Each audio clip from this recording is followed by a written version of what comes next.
ডেকেছো? হ্যাঁ, কিন্তু ওই ব্যাপারে তো আমি কোনো কথা বলবো না। আমি তো বলেই দিয়েছি, দরকার হলে আমি সারা জীবন বিয়েই করব না। কিন্তু এমন কোনো মেয়েকে আমি বিয়ে করতে পারবো না যার অতীত সম্পর্কে আমি জানি না, আর যার ভবিষ্যৎ জানার কোনো উপায় আমার নেই। তোমার সব কথা তোমার মা কাকিমার মুখ থেকে আমার শোনা হয়ে গেছে। আমি তোমাকে তোমার কথা শুনবো বলে তো ডাকিনি, আমার কথা বলবো বলে ডেকেছি। হ্যাঁ, কিন্তু আমি তো জানি তুমি কি বলবে। ঠিকই ধরেছ, আমি সেই কথাই বলবো। আমি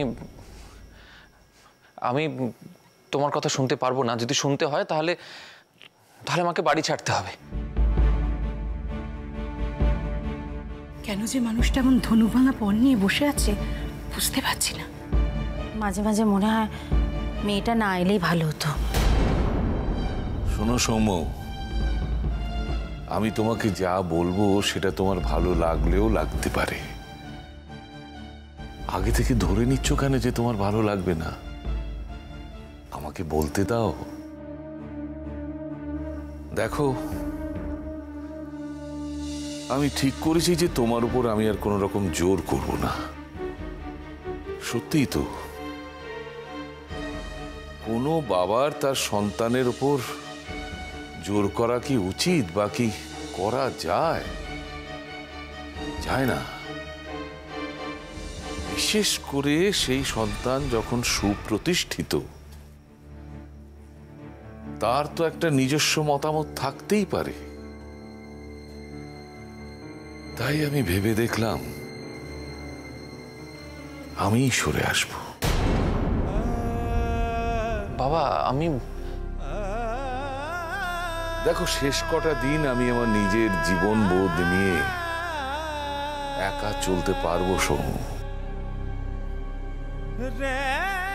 কথাটা সত্যি এই যে এসেছি তো একা, যেতেও হবে একা। কার উপর খবরদারি করবো বলো তো? কারো, কেউ তো কারো নয়। তুমি মনে এই নিয়ে কোনো খেদ রেখো না।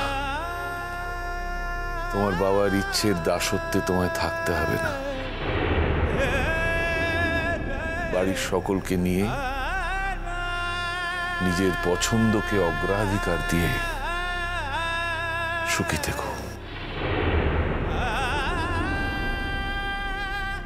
সুখী থেকো।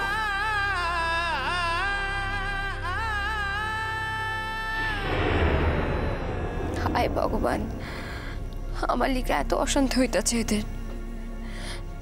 জেঠুমনি কেন এমন অসম্ভব একখান জেদ ধরছেন আল্লাহ?